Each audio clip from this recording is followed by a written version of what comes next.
Good evening, everyone. Welcome to the Free Thought Forum presented by the Pennsylvania Non-Believers. I'm the host for tonight, Jacob. Once again, I'm alongside Doug. Hello, Doug. Howdy, everyone. Thank you very much for tuning in, Earthlings. Well, we got a bit to talk about tonight, so we'll get right into it. First, the main thing we're going to talk about tonight is the debate held the last week. A couple weeks ago, but it's starting to be posted. It was just posted to YouTube, and that is the debate between Matt Dillahunty and Sye Ten Bruggencate. Matt Dillahunty, an atheist, and Sye is what's known as a presuppositionalist apologist. And so we're going to be talking about that tonight, as well as take a more general look at what presuppositionalism is. And so if you have anything, remember this is a live call-in show, and if you have anything, if you maybe watch the debate yourself and have a couple comments on it, we'd love to hear from you. I'm sure there's a lot of people who have a lot of opinions about that debate, as we'll get into throughout the night. Please call in and lend your opinion and comments to ours. Right. But first of all, let's take a general look at presuppositionalism. This is, there's really what most people look at as a couple different branches of apologetics, of ways of defending a particular faith. The one I'm most familiar with is more like the evidentialism, people who are actually trying to make an evidence-based case for their faith, where they're not starting with the conclusion that there is a God, but they're trying to independently prove that. What presuppositionalism is really starting with the conclusion that there is a God and really taking that as the default position and working from there. And the typical cornerstone argument of presuppositionalism is usually a modified version of the transcendental argument. And if you're not familiar with the transcendental argument, there's a couple of different variations and different formulations of it. I think the most general, broad version of it is people tend to argue because things like morality, logic, reason are transcendent among humanity, and they often assert that for some reason takes a transcendental mind, which must be God. That's the most loosest, the loosest form of the argument. There's several different ways of stating it, and if you really want to look into that particular argument, I would recommend the website called ironchariots.org. It's actually a counter-apologetics wiki co-founded by Matt Dillahunty, and they actually have a very extensive write-up on the argument. And the way a presuppositionalist usually turns that argument is to start with the conclusion that a God exists, and they will assert that logic and reason can only have a foundation if God exists, and therefore any logical argument against the existence of God is fallacious. And that's how really they turn about and try to prove that God exists. Now, this is very similar to a lot of different arguments we'll see in apologetics, that this sort of appeal to absolute foundations, absolute certainties. You know, we see it all the time with the moral argument, talking about, well, how can we have morality without absolute morality? And this is kind of an extension of that, saying, just in a general sense, saying we need absolute foundation for logic and reason to have any knowledge, or at least have a foundation for that knowledge, is generally how the argument goes. And I'm actually the first time I started hearing the presuppositionalist arguments, and why I really want to discuss it here, is the first time I started hearing these arguments, I actually didn't take them very seriously at all. I mean, the first time you look at them, they seem just bizarre and just out there, and make you wonder how anybody could possibly think these arguments would be compelling. But unfortunately, I've been seeing them more and more the more I start to engage in the discussion. I don't know how much you've seen presuppositionalism at all. I'm just starting to come onto it, notice it. It may have been there in the past, but it isn't something that I immediately, turned my ear toward. You know what I mean? But right. Now it's kind of not inundating you, but it definitely is catching your attention. Right, and I think that's the case too. There are times when. Well, some people have argued that all apologetics is presuppositional apologetics. I think that's a little too harsh to say. What I think it'd be more appropriate to say is almost every apologetic has pieces of presuppositionalism in them. You'll often hear this, for example, when someone says, well, the Bible says thou shalt not kill. How would we know that without the Bible? Is a sort of presuppositional argument. Or insisting that because something's in the Bible, therefore, the Bible is our ultimate guide for everything. But it's really when you get into apologists like Sye that you see an entire argument, an entire apologetic based on this kind of tactic. And to kind of And I, for one, have actually been starting to notice these arguments more and more, especially among creationist circles. The more liberal apologists tend to not do this as much because they don't hold to an inerrant Bible. So it's not really even necessary for them to make their points. But I've been seeing a lot of Bible literalists really start to make these arguments. Eric Hovind is one of them. Actually, even Ken Ham, when he was debating Bill Nye, actually brought in a presuppositional argument during the debate. Actually, that was one of the first times I really saw it. It stunned me at first to even see it there. Well, it's such a rigid position for anyone to take. Especially, the Christians. I mean, presuppositionalism is really one of the toys of Christians, really, because they fully believe in the Bible, or I should say Judeo-Christians, and it is the unerring Word of God verbatim, and there is no room for discussion with any of them. Right. And it does seem that maybe the presuppositional argument will be the only possible way to defend an inerrant Bible anymore. With as much as we know about things like science and history now, it may come down to that. And and I look, and I'm one to really try and get into debates, make sure I understand, because it's really important to understand the arguments against your own position, really no matter how ridiculous they are.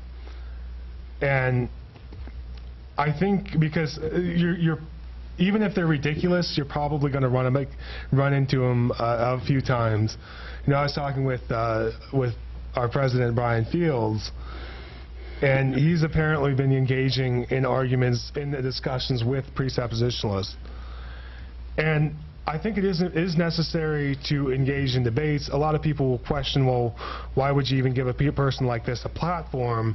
But I think it's necessary to make someone defend a position like that in public. And well, if you don't give them this sort of a platform, then they have a free rein. At least by giving them a platform, you have a modicum of control. Right. And I would even go so far as to say, I mean, just look at, since the Bill Nye Ken Ham debate, look at what Pat Robertson has been speaking out against creationism. Yeah. So I wonder how much the debate had to do with that. So this is really why I think debates are important. Now, because the debate really wasn't about evidence at all, and we'll discuss that a bit more throughout the night, there's a lot of philosophical arguments presented, and if you hate philosophy, you're probably going to hate this debate. But seriously, it's all philosophy. If you don't understand the jargon, it may not make sense. But I think this debate will actually show you why knowing philosophy is so important. And even though the jargon seems like tiresome sometimes, it's necessary. But you also must watch it with an open mind. You know, if you go in with a closed mind, then you learn nothing. Right. Even if there have been times where I've seen debates where I've at least modified my own position or took a slightly different stance on it, and it's an interesting point for that, because in Sye's opening, he actually played several clips. He played several clips from Matt Dillahunty and the Atheists on his public access show, the Atheist Experience. And that's considered very bad form to do in a debate, mostly because it's, to some degree, it is quote mining. And you're arguing against a position your opponent may not actually be presenting in this debate. And oftentimes, like especially when they're presenting a certain philosophical stance, it may very well be that the person has since changed their mind on that stance. And that actually happened because in one clip that Sye showed, he actually was ridiculing someone who said that they were a solipsist, and later in a later episode, he said, Matt said, well, I'm sort of a solipsist. And for those of you who don't know what that is, that's the position. In a nutshell, the position is that we don't know. It's sort of we don't know for certain if reality is true. Like for all we know, we could be. Well, throughout the debate, they talk about brain in a vat. Or brain in the jar. Right. Or in a more modern context, the Matrix, you know, acknowledging the non-zero possibility. Or the more intelligent show, Futurama. I'm quite sure you've seen a lot of brains in jars on that. So. Right. But he tries to bring up this position a lot, and I actually think a more toned, kind of a mild version of that position is actually a reasonable position to hold, because you can't claim absolute certainty on something like that. But one thing that they talk about is the difference between, well, I should say that oftentimes apologists will try to, as I said before, try to appeal to these absolute standards, as if, like, if those absolute standards don't exist, then somehow the whole point is meaningless. But, and that's the one thing one thing that Sye tried to do in his opening is try to say, well, if that's the case, then the atheist worldview is nonsensical, and therefore the only reasonable conclusion is to be a Christian. But I will admit, watching the opening of the debate, the introduction of the thing, I thought it was quite interesting what he was saying.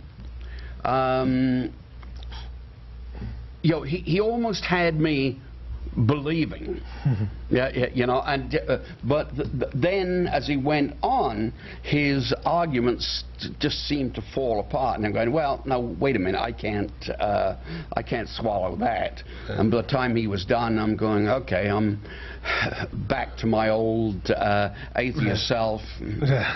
Well, what I think in a general sense with where they're going with this is, the problem of the foundation of knowledge and logic is a legitimate one.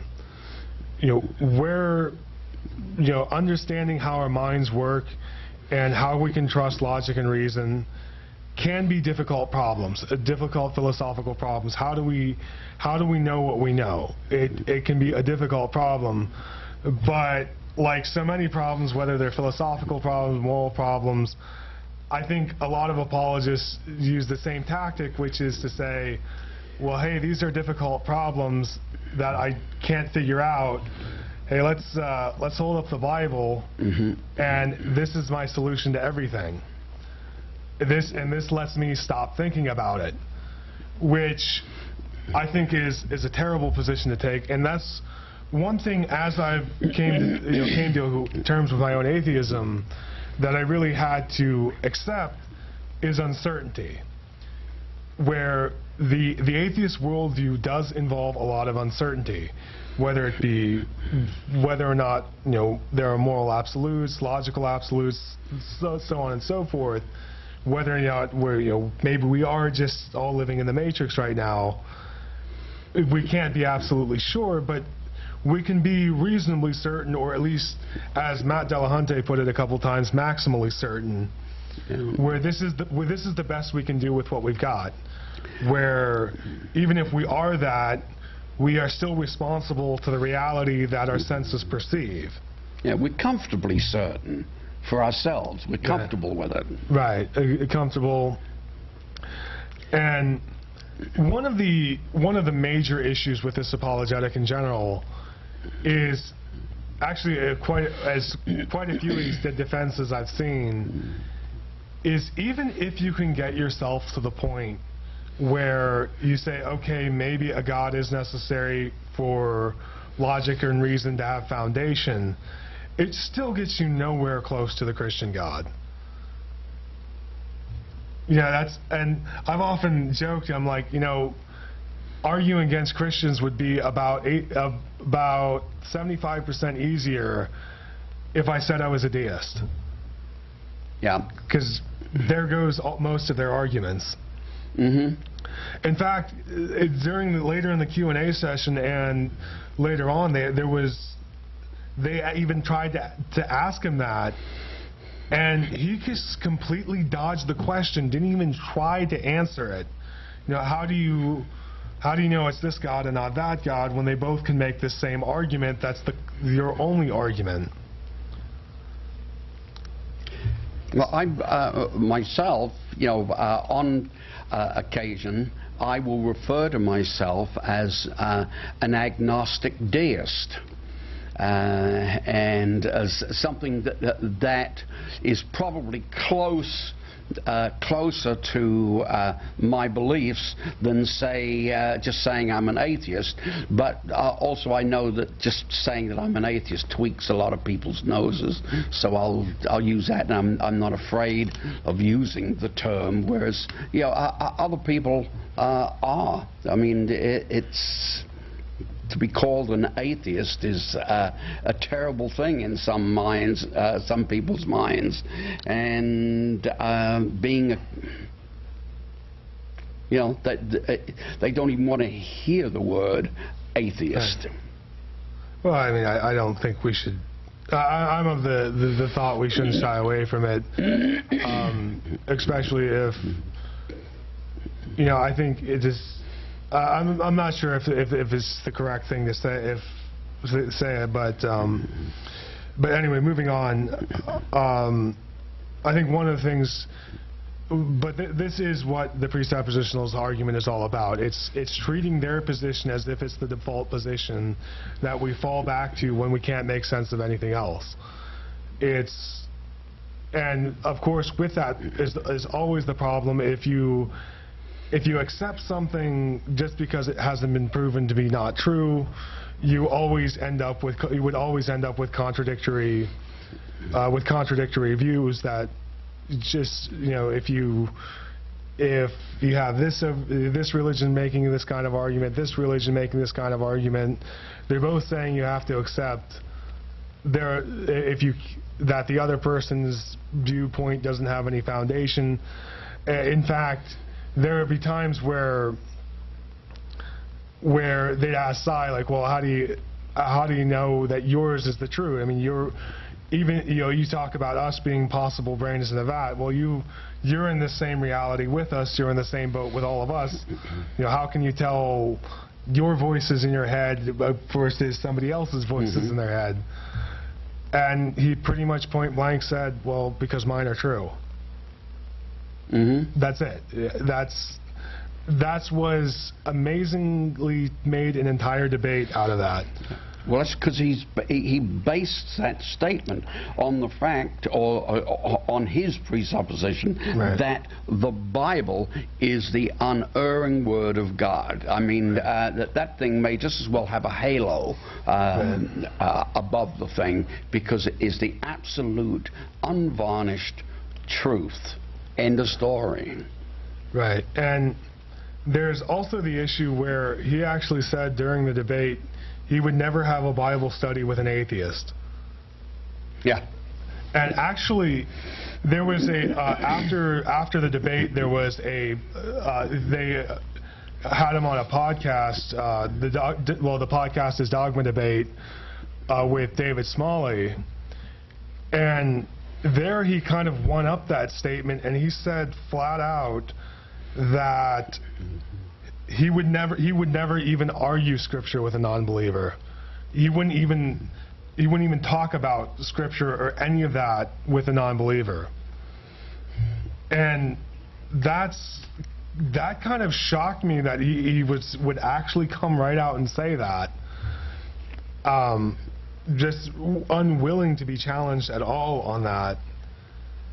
And that's what we see all time and time again, is whenever someone would ask him a challenging question, he'd just find a way to flip it back on the person and will say, well, how do you know anything?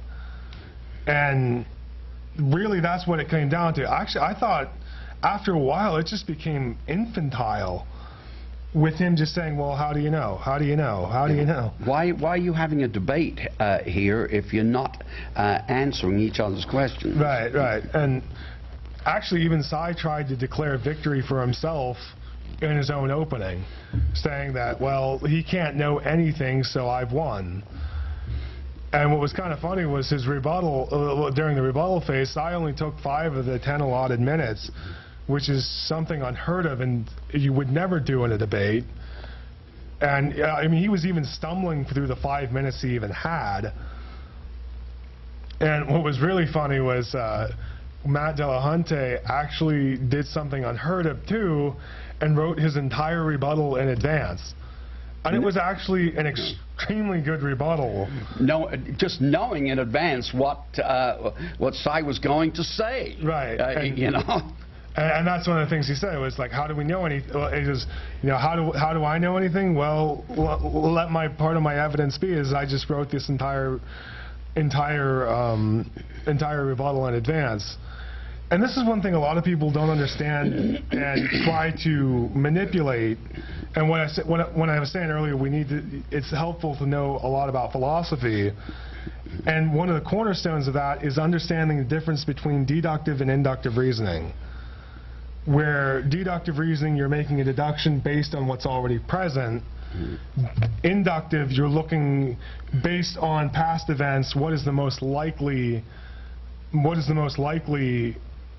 outcome for the future, and that's inductive reasoning. Now, sometimes inductive reasoning can be a bit fallacious if you don't use it correctly. And that's one thing that Matt tried to get across is inductive reasoning is not asserting anything as absolute. Right. Which is something that Sye constantly accused him of doing. Inductive reasoning is really just about taking what we know and based on patterns and recognition and what is the most likely thing to happen in the future. And of course, like with the red doors. What's that? Like the thing with the red doors. He said if you're driving by down a street and you see every house there, a dozen of them have a red door, and then they ask you to predict what color the next door would be, you can't say with a certainty that the next door would be red, but there is a pretty good probability that the next door would be red. Right, and that's one thing that I really live by is not so much absolutes. I mean, anytime an apologist starts talking about absolutes, it's a red herring. He's trying to set up something in the most extreme sense to try to sneak his God into the argument. And that's what we see all the time with absolute knowledge, absolute morality. The other week, actually earlier this year, Matt Dillahunty debated another preacher where his entire argument was, without God, how do you know your meaning and purpose in life is true? Literally, that was his entire argument. And that's when his law presupposes something, that you actually do have some sort of ultimate purpose and meaning in life. Why do you have to have? Right. That's one of those things. And whenever we start talking about absolutes, there's, it's typically not going to happen. We're flawed, fallible humans just like anybody else, and we live, and one thing Matt likes to say is we live our lives primarily by inference and inductions, and it works most of the time, and the best we can do is acknowledge that it only works most of the time. And actually I'd really recommend the book Proving History, talking about what's called Bayes' rule, where it actually breaks down how you can make probability assessment, and it's talking about all the little pieces based on, well, what's prior happened, how likely is this event, also based on the evidence involved. And that's why what we often see with apologists is they will, as I said before, they often take difficult philosophical problems and hold up the Bible saying, here's my solution. But they also tend to represent things in their most extreme sense to try to make them look ridiculous.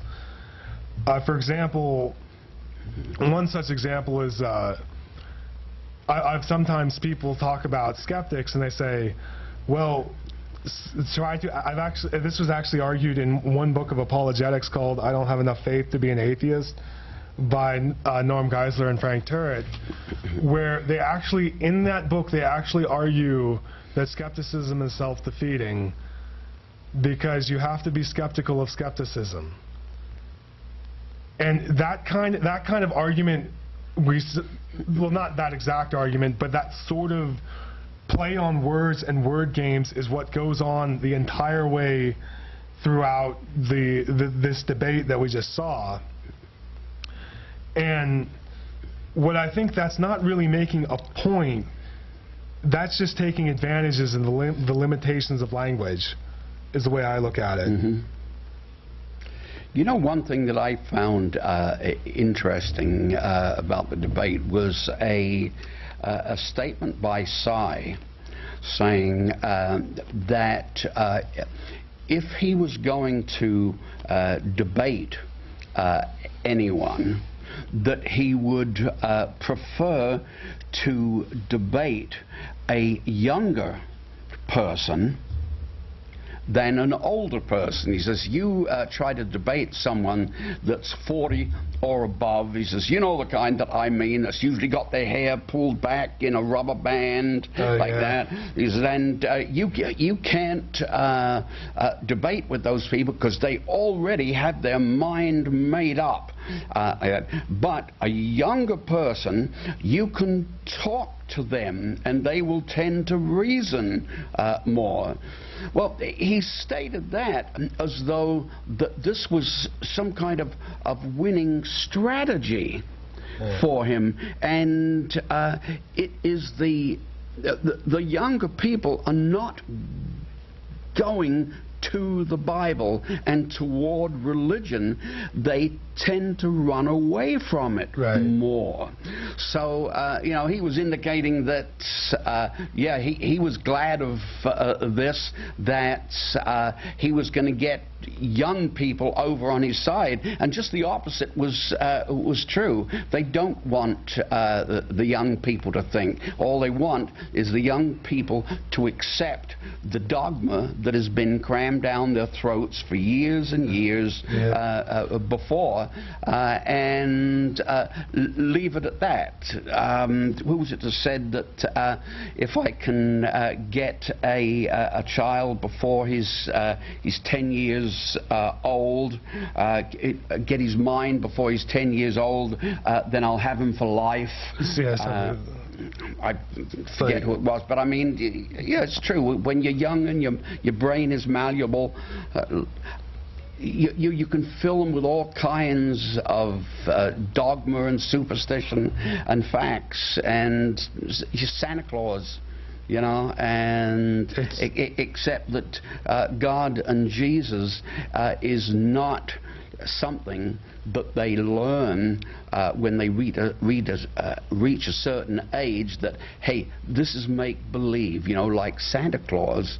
Now what they do is they try to reinforce the thing. And yeah, it's worth noting that Matt Dillahunty was actually in his 30s when he became an atheist. It has nothing to do with, I don't think it has anything to do with age. I mean, you look at some of the leaders of the atheist movement, they were all older. Well, most of them, I should say, were older whenever they decided they walked away, whether it was, you know, Matt Dillahunty or Dan Barker or even Seth Andrews. They were both, you know, well up there. Well, no, I shouldn't say well up there. I'm sorry, only being 30, it seems up there. But they were definitely a bit older, and that's why, you know, you can change the minds of older people. Yeah, of older people. It does, either way, it's harder, but it's still possible. And another thing I thought was, you know, he did do, Sye, the apologist, did do quite a bit of quoting from the Bible, of course. What apologetic would be complete without that? But what he actually started quoting, I've never really seen people really go that heavy into, and that is really the verses that talk about. Well, actually, let me back up for a second and set this up for you. Another thing that Sye said in his opening, actually not only just in his opening but throughout the debate, is he kept pointing out the crowd and saying, "You all believe in God." I'm serious. Like, he told a crowd of probably 75% at least atheists that everybody knows there's a God, they're just suppressing it. Or they're talking about actually even went so far as to say that everybody knows. Well, not only that everybody knows that there's a God, but that everybody knows it's his God in particular. Yeah, no matter what. I mean, and he said it with such determinate, like such certainty. I personally just couldn't believe he said that. But he not only said it, he didn't just say it once or twice. He said it repeatedly throughout the debate, and actually he started citing verses that were essentially saying that everyone is without excuse, and essentially saying that everybody knows there's no excuse, so what's your problem? Even at one point it slipped out. He even said that, oh, you atheists just want to sin. You know, the typical rhetoric we hear all the time. But you know what I found was interesting? Matt came back and he started quoting some numbers.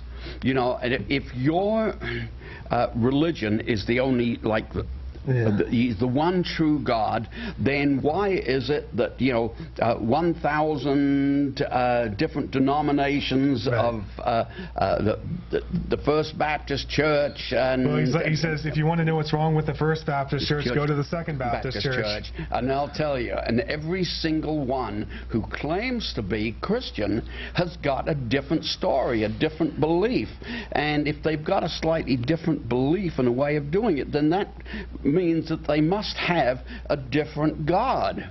Right.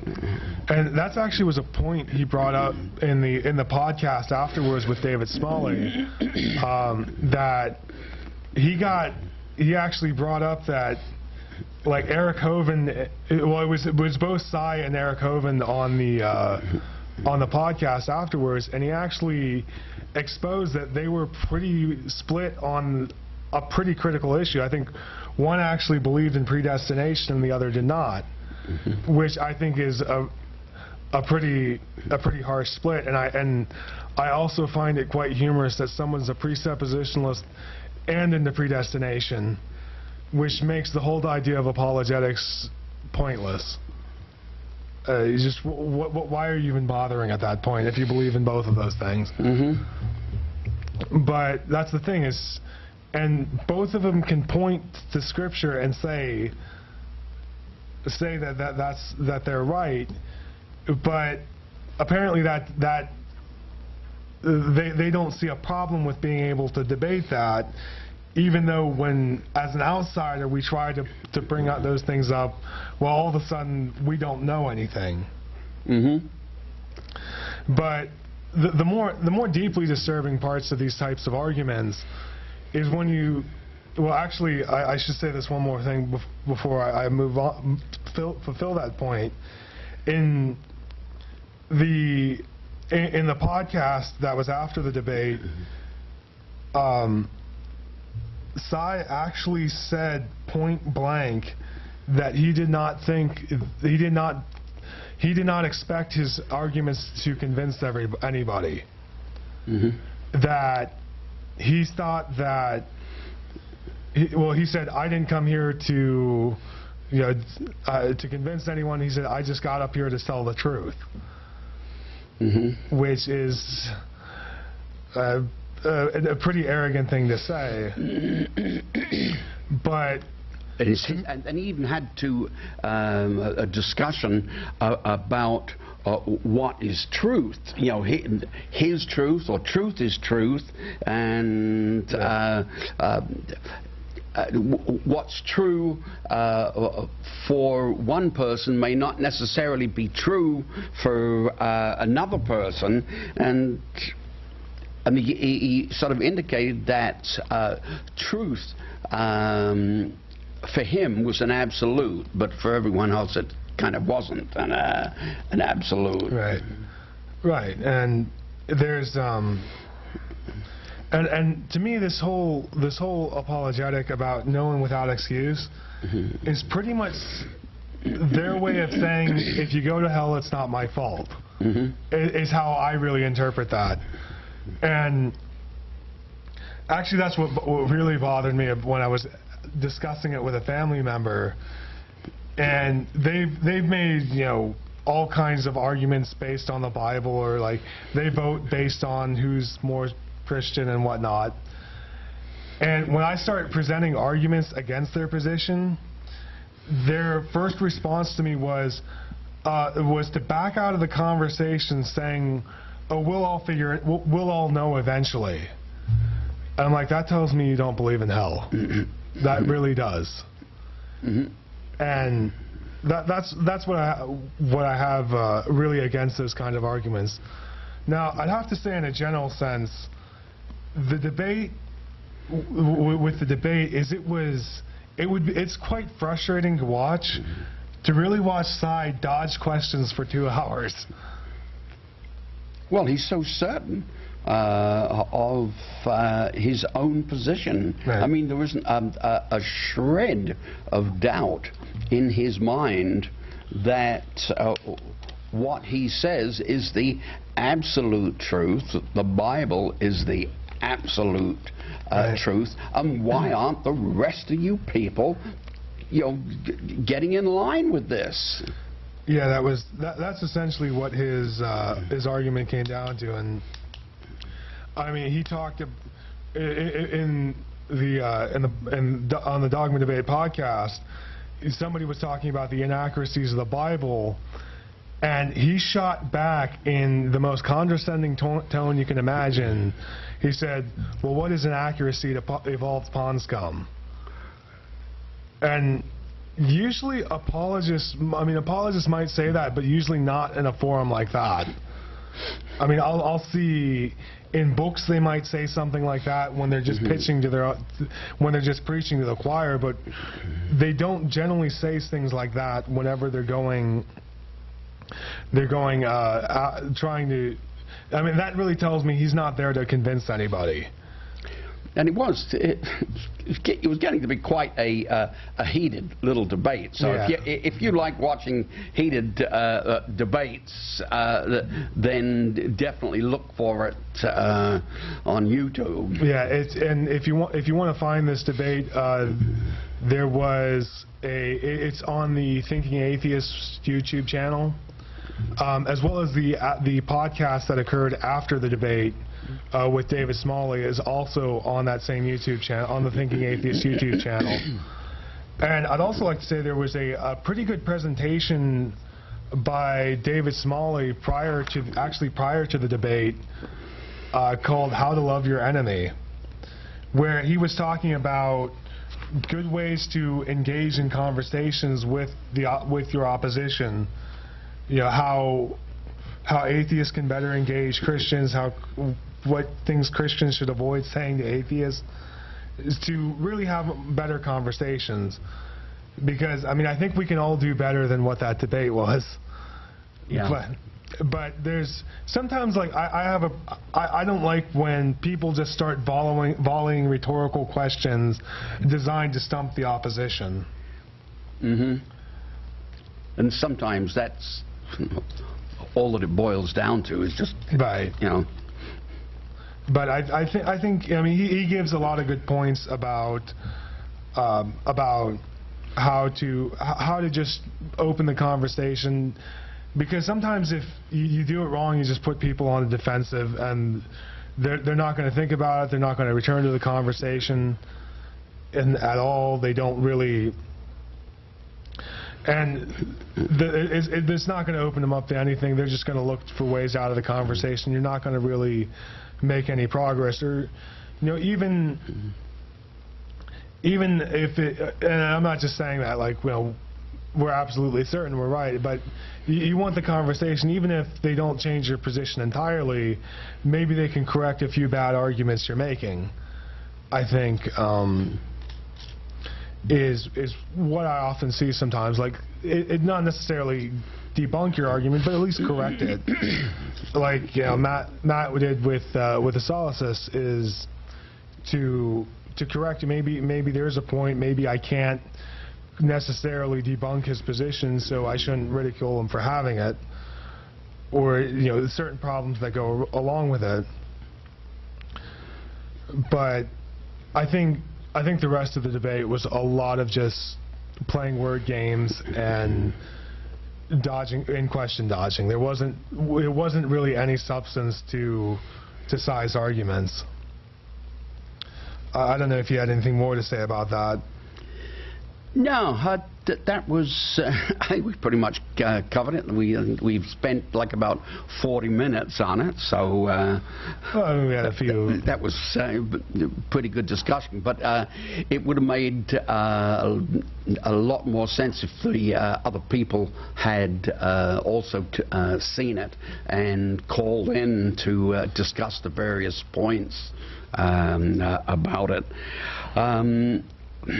Would just like to mention that with PA non-believers, we attend several more than several, quite a few events during the year, and we set up our information booths and tables and have all kinds of information. And what we have coming up in June is the historic Old Anvil Day in Anvil, Pennsylvania, and that's right along the main drag of Anvil, and it's on June the 14th, and it'll be from 9 a.m. to 2 p.m. and they have a lot of arts and crafts and everything else there. They also have Jubilee Day in Mechanicsburg, which is on the 19th, and that is from 10 a.m. to 9 p.m. And also the Lancaster Pride Festival, which is on June the 21st in Buchanan Park in Lancaster from noon until 6 p.m. That's a pretty good little gathering there in Buchanan Park. I've been there with our booth several times, and you get to meet some really interesting and nice people. Then we also, I don't know if they'll do it again this year, but last year they set us right next to the Lancaster Free Thought Society. Yeah. So it was nice to talk to those guys too. Because they were our brothers, so to speak, and Jacob will tell you about some upcoming meetings that we've got for PAN. As you know, PAN meetings are not just in York, Pennsylvania. We've got them all over central Pennsylvania. So yeah, we have our, this week we have quite a few actually. Lebanon coming up on the 11th, Harrisburg on the 12th, then Chambersburg on the 17th, and then we've got the Lancaster meeting on the 25th. We should note that our next York meeting was originally going to be scheduled for July 5th. Since it's the day after Independence Day, we've decided to cancel that. Obviously, that weekend, Independence Day weekend, nobody's going to want to go out on that Saturday. Well, at least we wanted to be independent. Yeah, there are a few better things we could be doing that day.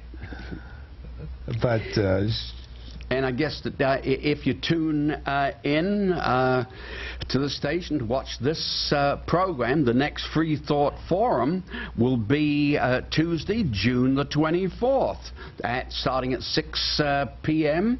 and going through till 7 p.m. Remember that it is a call-in show, and that you can call us. We'll always have the number on the screen, and you can give us your opinions. You can ask us questions. Like I said, this is a live call-in show, so we appreciate any comments that you got.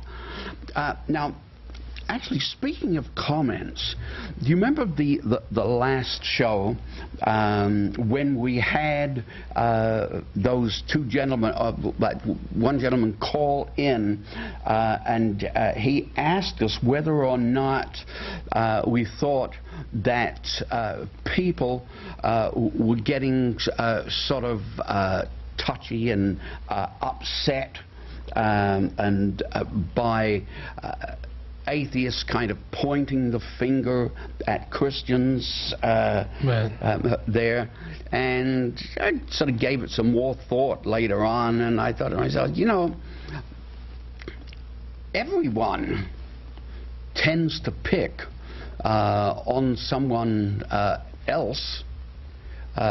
Most certainly the religious people, I was going to say Christian, but just about all religious people tend to use non-believers of all kinds as whipping boys and try to irritate them and everything. So I don't think it's a question of one side you know, picking consistently on the other.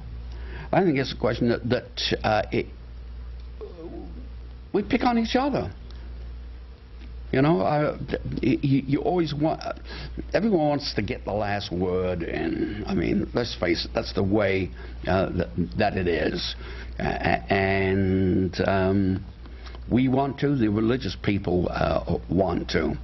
The only thing about us is that as Pennsylvania non-believers, we really don't think that we are going to convince anyone to convert, to change their beliefs to that of a non-believer or an atheistic view. Speak for yourself. Yeah, well, I mean, what they have to do is they kind of have to be on the fence anyway, be thinking about it, okay, and asking questions. And I think that by tuning into our program, we're here to help you make the decision that you're thinking about. You know, we're not going to wave a magic wand or a magic Bible or put on our, you know, magic underwear and turn a devout Christian into a rabid atheist. You know, it's just not going to happen. But we are definitely a support group for the people that do think that they are alone in the world, and all of a sudden they come across us and say, hey, those guys on the Free Thought Forum, they think exactly the way that we do. And that can be very comforting. People thinking like me is maybe not that comforting, but not always. But I'm just kidding. But yeah, well, one thing I thought was funny about, I was listening to some old podcasts from St. Andrews the other day, and one of his old podcasts is called The Apologist Acrobat, where he talks about, you know, all the different ways that apologists twist and turn and, you know, try to make sense of the indefensible. And one thing he said near the end of the show, he goes, ultimately, it was the apologists that made me reject my faith. Like, watching the way they tried to defend it. And that's why I think it's important to actually challenge people like Sye Bruggencate in open debate, is because you make people see how ridiculous they look trying to defend their own religion. And to be so close-minded. Not that we're not close-minded, because a lot of us are, but we do tend to open up and try to take in opposing points of view and thoroughly examine them. And I think that's what everyone needs to do. You can't be so certain that you never ask a question. Well, although there's sometimes that you can come to a point where you're most probably not going to change your mind. It depends. There's certain things that you might hold that are most likely not going to change. Of course, can't be certain, absolute certainty, but reasonable certainty. But this is one of those things. If that was a debate, they'd be jumping all over that, like, oh, how do you know that? I mean, you know, just a little segue sideways here. A lot of religious people will, you know, approach atheists, agnostics, non-believers in general, and say, you wait, you get on your deathbed, and you're going to change. You're going to beg Jesus to love you and to protect you, and that you accept him as your personal savior. You see, before you die, you'll convert. And I'm thinking, I hope that I have a video camera on me as I'm, you know, gasping my last breath like that, and just be able to say, here it is. I still don't believe. Just a little bit of silliness on my part, but I thought, yeah, hey, that's. Well, I'll never change my mind. I certainly don't believe in the Bible. In fact, I think the Bible is probably has more errors in it than we could probably even imagine. I mean, it is just an imagination. It's what early goat herders wrote. Well, yeah, and that was the one point I missed about the debate was actually at one point Matt asked Sye if the message of the Bible was so important why would God entrust it to fallible humans that were subject to copy and translation errors or written decades after the fact? And Sye responded, the reasons that are sufficient enough to God. And Matt kind of just went, okay. Yeah. What do you say? Next question. Yeah. No point in even pursuing that one even further. No, because you knew where the heck his mind was at. And what can I say? Hey, do you see that in the news now they are once again, trying to what is it? Was it in the God We Trust? In schools, they're sort of appealing those decisions again. They're also trying to appeal the laws on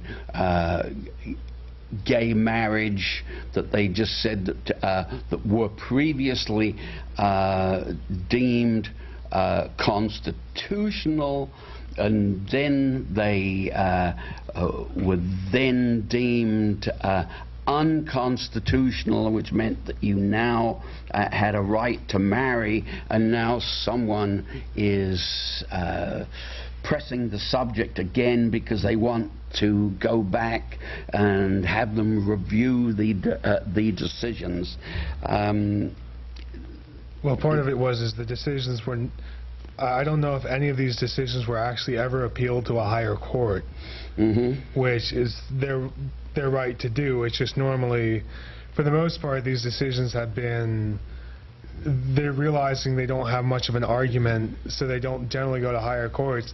Because the problem is when you go to a higher court, if you go to a higher court and lose, you lose even worse, because then the precedence applies to everything in the district of the higher court, which is part of the reason that Kitzmiller versus Dover was never appealed, because they knew they were going to lose in a higher court. They could get trumped. And that was not only going to apply to. Then that would mean the decision would apply beyond Dover, Pennsylvania. Yeah, and they didn't want that at all. I mean, nothing is worse than someone citing a precedent for something that is totally against what you believe in or what you want. Right. I mean, although the precedence doesn't always mean anything, but normally they go by precedence, but it is possible to fight precedence and fight consensus, and really you can only do that in a worldview that you're not certain about. Yeah. I mean, that's... But you can also cite two precedents too. There can be a precedent pro and a precedent con, and you can by different courts, which still allows you to use either one, third court, depending what you want. So I don't think that anything is necessarily final just because someone has set a precedent one way. Can be well, part of it too is you have to prove that the precedent, your case mirrors the precedents. It doesn't always line up completely with the precedent's ruling, so you have to convince the judge that it does fit under the precedents, which is what we saw in a couple of cases where the case was different from the precedents, yet they still bought the precedents, which would be grounds for appeal. Yeah.